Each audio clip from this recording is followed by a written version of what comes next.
बात जब राहु और केतु महाराज की आती है तो इंसान डर जाता है, क्योंकि ये ग्रह ऐसे हैं कि जहां पर बैठते हैं वहां के सारे सुफल नष्ट हो जाते हैं।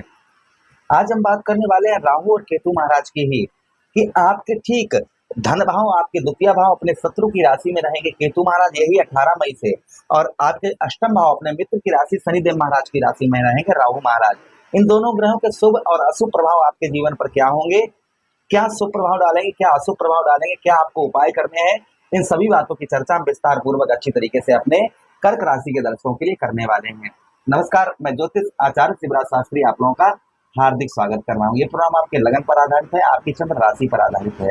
आपको दोनों चीजें नहीं पता, मेरी लगन क्या है, मेरी चंद्र राशि क्या है, तब वह स्थिति में इस प्रोग्राम को आप नाम राशि पर भी देख सकते हैं।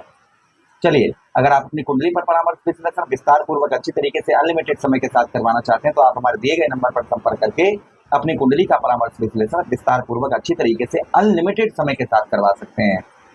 चलिए प्रोग्राम को प्रारंभ करते हैं, समझने का प्रयास करते हैं। भाई, आपके राहु क्या है, केतु क्या है। केतु महाराज मोक्ष करता है, राहु महाराज ये हमें गलत दिशा की ओर ले जाते हैं, हमारी बुद्धि जो है गलत दिशा की ओर घुमा देते हैं। और आपके अष्टम भाव अर्थात पुरातत्व भाव पर राहु महाराज रहेंगे तो शुभ प्रभाव भी रहेंगे और कुछ चीजों का आपको ध्यान भी रखना होगा। चलिए एक एक चीज हम आपको विस्तार पूर्वक अच्छी तरीके से हम समझाते हैं। बात करेंगे सबसे पहले हम राहु महाराज की, कि राहु महाराज का अष्टम भाव पर प्रभाव आपके क्या रहेगा। आपके अष्टम भाव पर राहु महाराज आपके जीवन पर क्या प्रभाव डालेंगे। आपके अष्टम भाव पर राहु महाराज पुरातत्व भाव में होने से कारण, शनिदेव महाराज की राशि में के होने के कारण आपको जो है आपको अपने हेल्थ का ध्यान रखना होगा, खान पान का थोड़ा सा आप ध्यान रखना होगा। उसी के साथ ही साथ में ये आपको विदेश से उत्तम अच्छा लाभ प्राप्त करवाएंगे। फॉरेन से आपको विदेश से बहुत अच्छा लाभ होगा। जैसे आप विदेश में जाना चाह रहे थे, वीजा वगैरह आपका पास नहीं हो पा रहा था, तो विदेश से आपको उत्तम अच्छा लाभ राहु महाराज यहाँ पर आपको प्रदान करवाएंगे। उसी के साथ ही साथ कोर्ट कचहरी मुकदमा, इन चीजों में आपको विजय प्राप्त होगी। कोर्ट कचहरी मुकदमा में आपकी विजय प्राप्त करवाएंगे, किंतु आपको हेल्थ का, खान पान का ध्यान रखना होगा। उसी के साथ ही साथ रुका हुआ पैसा, फंसा हुआ धन, आपका रुका हुआ पैसा, फंसा हुआ धन ये आपका निकलवाएंगे, ये आपका रिकवर करवाएंगे। ये भी प्रभाव आपके ऊपर रहेगा राहु महाराज का। उसी के साथ ही साथ थोड़ी सी आपकी धार्मिक प्रवृत्ति बनाएंगे, संत प्रवृत्ति बनाएंगे आपकी। और आपका ध्यान जो है, आप एक चीज का ध्यान रखना होगा बेहद आपको गलत संगति का, आपको गलत संगति कहते हैं ना, संगति से गुरु उपजे और संगत से गुड़ जाए, तो संगत का जो है आपको असर पड़ेगा। इसलिए गलत संगति का आप जो है गलत संगति किसी के साथ में जो आपकी गलत अगर संगति है तो उसको सुधार करें। अच्छे कहते हैं ना कि संगति कर अच्छे लोगों की दवा मिल जाएगी सब रोगों की, तो अच्छे लोगों की जो है आप संगति करें, इस चीज का ध्यान रखें। अच्छा, राहु महाराज के पास दृष्टियां भी हैं, जिस भाव में बैठते हैं वहां से 3 भाव और देखते हैं। तो देखिए आपके यहाँ पर रहेंगे, जिससे आपके प्रथम दृष्टि से आपके 12वें भाव को देखेंगे, अर्थात आपके द्वादश भाव को देखेंगे, जिससे आपको कोर्ट कचहरी मुकदमा में आपको विजय प्राप्त होगी। आपको लड़ाई झगड़ा नहीं करना है किसी से, इस चीज का ध्यान रखना है। कहीं पर विवाद हो रहा है, लड़ाई झगड़ा हो रही है, वहां से आप दूर रहें। उसी के साथ ही साथ आलस्यपन भी आपको ये थोड़ा बहुत देंगे, इसलिए आपको आलसी नहीं बनना है, इस चीज का आपको ध्यान रखना है, आलसी आपको नहीं बनना है। फॉरेन से, विदेश से उत्तम अच्छा लाभ, क्योंकि 12वां भाव विदेश का होता है, अष्टम भाव भी होता है, तो दोनों भाव से आपको विदेश से उत्तम अच्छा लाभ प्राप्त होगा। अच्छा, उसी के साथ ही साथ आगे बात करते हैं। अच्छा, उसी के साथ ही साथ भाई केतु महाराज आपके कहाँ पर हैं, आपके धन भाव पर हैं और राहु महाराज की दृष्टि पड़ रही है। कहते हैं ना कि जहां पर ज्योतिष शास्त्र में साफ साफ वर्णन है, और आप भी समझ सकते हैं इस चीज को, कि जहां पर राहु महाराज होते हैं वहां से 7वें स्थान पर केतु महाराज होते हैं, और जहां पर केतु महाराज होते हैं वहां से 7वें स्थान पर राहु महाराज होते हैं। तो भाई धन भाव पर आपके केतु महाराज रहेंगे। अभी हम केतु महाराज के बारे में भी आगे बताएंगे। फिर भी आपके राहु महाराज की दृष्टि धन भाव पर पड़ेगी, तो धन का देखिए आपके ये शत्रु दृष्टि से देखेंगे। यहाँ पर धन का आपको बहुत ज्यादा दुरुपयोग नहीं करना है, धन का आपको दुरुपयोग ना करें।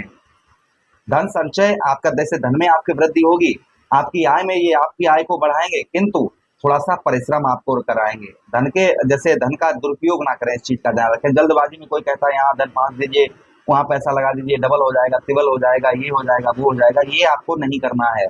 धन अपना सोच समझ कर ही आपको फांसना है। जल्दबाजी में आपको धन जो है आपको नहीं फांसना, इस चीज का आपको बेहद ध्यान रखना है। अच्छा, उसी के साथ ही साथ आगे बढ़ते हैं, प्रोग्राम में आगे बात करते हैं। अगली दृष्टि आपके चतुर्थ भाव पर रहेगी। तो चतुर्थ भाव पर आपके राहु महाराज का प्रभाव क्या रहेगा, आपके चतुर्थ भाव पर रहेंगे, अर्थात जो है दृष्टि डालेंगे आपके चतुर्थ भाव पर। नवम दृष्टि से आपके भाई चतुर्थ भाव को देखेंगे, आपके जीवन में सुखों के भाव को देखेंगे, जिससे चतुर्थ भाव पर दृष्टि पड़ने की वजह से आपको भूमि वाहन का आपको सुख प्राप्त होगा, लेकिन थोड़ा कम होगा। भूमि का भी सुख प्राप्त होगा, मकान का भी सुख प्राप्त होगा, वाहन का भी सुख प्राप्त होगा, मित्र यारों का भी सुख आपको प्राप्त होगा। क्यों? क्योंकि यहाँ पर मित्र दृष्टि से राहु महाराज देखेंगे। भाई शुक्र क्या है? शुक्र दैत्यों के गुरु हैं और राहु क्या है? दैत्य हैं। भाई शुक्र को क्या कहा जाता है कि दैत्य गुरु शुक्राचार्य जी, लेकिन सुख समृद्धि वैभव के कारक हैं शुक्राचार्य जी। तो शुक्र के घर को देखेंगे, जिससे आपको वाहन, प्रॉपर्टी, मकान, इन सबके योग जो है वह आपके प्रबल होंगे। इनका सुख जो है आपको प्राप्त होगा। अच्छा, उसी के साथ ही साथ आगे बढ़ते हैं प्रोग्राम में। आगे हम बात करते हैं आपके चतुर्थ भाव पर। यहाँ पर और भी प्रभाव आपके चतुर्थ भाव पर रहेंगे। मित्र यारों का आपको सहयोग प्राप्त होगा। उसी के साथ ही साथ में दूध का धंधा जो लोग करते हैं, जैसे गाय पालन, भैंस पालन, जो लोग इन चीजों का धंधा करते हैं, उनके लिए भी प्रभाव उत्तम अच्छे रहेंगे। उनके भी व्यवसाय के क्षेत्र में ये ग्रोथ लेकर आएंगे। अच्छा, अब बात करते हैं हम किसकी? केतु महाराज की। कि केतु महाराज का प्रभाव आपके जीवन पर क्या रहेगा? भाई आपके द्वितीय भाव पर रहेंगे, आपके धन भाव पर रहेंगे, कुटुंब भाव पर रहेंगे, अपने शत्रु की राशि अर्थात सूर्यदेव भगवान की राशि में, जिससे आपको आय में थोड़ी बहुत हानि का सामना कभी कभी करना पड़ेगा। आर्थिक स्थिति आपकी ठीक रहेगी, थोड़ा सा परिश्रम मेहनत करनी पड़ेगी, तब आप परिवार का अपने पालन पोषण ठीक तरीके से कर पाएंगे। उसी के साथ ही साथ कुटुंबियों का अर्थात परिवार के लोगों का जो है आपको सहयोग कम प्राप्त होगा। ये अपेक्षा ना रखें कि हमें परिवार के लोगों से सहयोग प्राप्त होगा। अगर आपके केतु महाराज धन पर रहेंगे, धन भाव पर रहेंगे, परिवार भाव, भाई दूसरा भाव हमारा कुटुंब का होता है, हमारे परिवार का होता है, तो यहाँ पर परिवार का जो सुख है वह थोड़ा सा आपको कम प्राप्त होगा। इसलिए ये अपेक्षा ना रखें कि हमें परिवार की ओर से लाभ होगा, हमारे परिवार के लोग हमारी मदद करेंगे। आपको जो भी करना है वो स्वयं पर आपने अपने स्वयं पर जो है निर्धारित होकर करिएगा। ये नहीं कि आप किसी का सहारा न मत लीजिएगा, इस चीज का ध्यान रखिए। उसी के साथ ही साथ आगे हम बात करते हैं यहाँ पर आपके वाणी में, भाई दूसरा भाव वाणी का भी हो जाता है, इसलिए वाणी पर नियंत्रण बनाकर रखें। किसी से प्रॉमिस वादे वचन करें तो थोड़ा सा सोच समझ कर करें। जल्दबाजी में ये नहीं कि हाँ हम फला तारीख को ये काम करेंगे, नहीं, सोच समझ कर ही आपको वचन वादे किसी से करने हैं, इस चीज का और आपको ध्यान रखना है। अच्छा, उसी के साथ ही साथ आगे हम बात करते हैं, ये आपको कर्ज भी, आपका लोन वगैरह ये पास करवाएंगे, इस चीज का ध्यान रखिएगा। आपका जो है लोन वगैरह, आप जैसे बैंक वगैरह से लोन चाह रहे थे, नहीं प्राप्त हो रहा था, तो ये आपको ये लोन वगैरह आपको ये दिलवाएंगे। ये आपके लिए शुभ प्रभाव केतु महाराज का आपके लिए रहेगा। तो राहु और केतु भाई, इनके जहाँ पर ज्योतिष शास्त्र में साफ वर्णन आया है कि जहाँ पर ये दोनों बैठते हैं वहां के लगभग सारे सुफल नष्ट हो जाते हैं। फिर भी इनके मित्र राशि में, शत्रु राशि में होने से कुछ अच्छे फल भी प्राप्त होते हैं, जो हमने इस प्रोग्राम में आपको जो भी प्रभाव इनका है वो हमने इस प्रोग्राम में आपको बताने का प्रयास किया है। कुछ उपाय करेंगे तो अच्छा रहेगा। क्या उपाय करने हैं? केतु महाराज के लिए काले सफेद तिल आप बुधवार के दिन बहते हुए जल में प्रभावित करें, गणेश जी की आराधना करें, गणेश जी की आप आराधना करें तो केतु का प्रभाव उत्तम अच्छा रहेगा। अपने भोजन में से थोड़ा सा भोजन निकालकर काला या सफेद कुत्ता हो उसको खिलाएं बुधवार के दिन, या रोज खिलाएं तो और अच्छी बात है।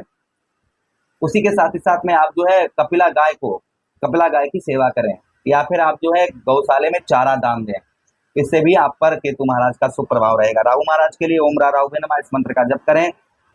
आप जो है काले तिल दूध में डालकर आप जो है शिवलिंग पर शनिवार के दिन चढ़ाएं, इससे भी, या फिर आप खाली काले तिल चढ़ा सकते हैं, इससे भी राहु महाराज का शुभ प्रभाव रहेगा। ओम राहु नमः इस मंत्र का जप करें।